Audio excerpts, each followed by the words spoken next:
Ok. Deuxième question, beaucoup plus sérieuse. J'attends sa question. Ah, vous attendez sa question. Beaucoup plus sérieusement maintenant. Je m'excuse pour les radios. C'est juste une petite digression. La deuxième question, elle est plutôt extra-sportive. Nous sommes dans une Afrique plus ou moins où on se crêpe le chignon entre nous. Qu'est-ce que vous pensez de cette volonté de sportivité doublée de fair play du Rwanda qui a pris la décision de venir jouer son match aller au Sénégal et non pas aller l'externaliser, par exemple, le jouer ailleurs. Qu'est-ce que vous en pensez concrètement? Parce que j'en pense, déjà, premièrement, je pense que c'est une volonté de la CAF. D'abord, de mettre la pression sur tous les pays africains de se munir d'un bon stade. Et ça, je pense que d'abord, ça, c'est très bien. Parce que je peux vous garantir que ça fait depuis 7 ans que je suis là. Parfois, nous jouons dans des conditions qui ne sont pas du tout des conditions dignes d'un football professionnel. Et aujourd'hui, que la CAF décide de dire que maintenant, il faut stopper ça. Maintenant, il faut que chaque nation de football se munisse d'un stade. Et ça, je pense que c'est très important dans l'évolution du football africain. Maintenant que le Rwanda vient jouer chez nous, on sait que c'est un plaisir pour nous. S'ils viennent jouer chez nous, c'est parce qu'ils ont confiance en nous, parce qu'ils savent qu'ils sont chez eux aussi. Et on les a bien accueillis. Et c'est vrai que c'est une forme vraiment de grandeur, de fair play. Donc on leur rend ça. Mais bon, il ne faut pas oublier qu'on a un match retour aussi chez eux. Merci. Okay.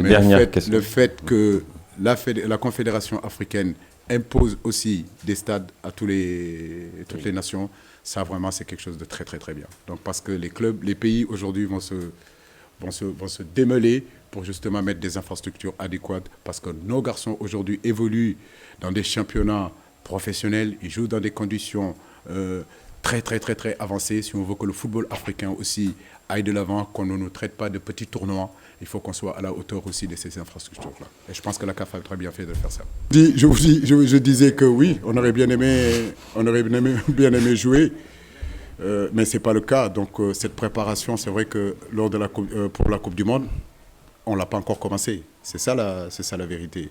Mais si vous me demandez, est-ce que j'ai une idée? Oui, bien sûr qu'on a une idée. Ce que nous voulons, c'est avoir des sparring partners qui collent à un moment donné aux adversaires de la Coupe du Monde. Et ça demande du travail, ça demande des connexions, ça demande aux matchmakers de pouvoir travailler avec la fédération et avec moi, bien sûr, pour qu'on puisse trouver ces matchs-là. Maintenant, au mois de septembre, je crois que, Salif, si tu me demandes, je crois que la meilleure chose au mois de septembre pour aider les 5 pays qui se sont qualifiés à la Coupe du Monde, c'est carrément arrêter les éliminatoires de la CAN au mois de septembre. Et pouvoir donner la possibilité enfin aux pays africains de préparer cette Coupe du Monde-là. Sinon, on ne préparera jamais cette Coupe du Monde-là comme il se doit. Donc c'est à la CAF de prendre aussi ses responsabilités là-dessus. Si on va à la Coupe du Monde, c'est parce qu'on a besoin de matchs de préparation. Maintenant, si les éliminatoires de la CAN, je sais que c'est très important, mais je pense qu'on peut les décaler et de dire au mois de septembre, ces pays-là qui se sont qualifiés à la Coupe du Monde, allez trouver des sparring partners pour justement représenter votre pays, mais représenter tout le continent africain. Dans cette Coupe du Monde-là, on n'y va pas seulement que pour le Sénégal. Voilà, on y va aussi pour tout le continent africain et tous les Africains seront derrière ces 5 équipes.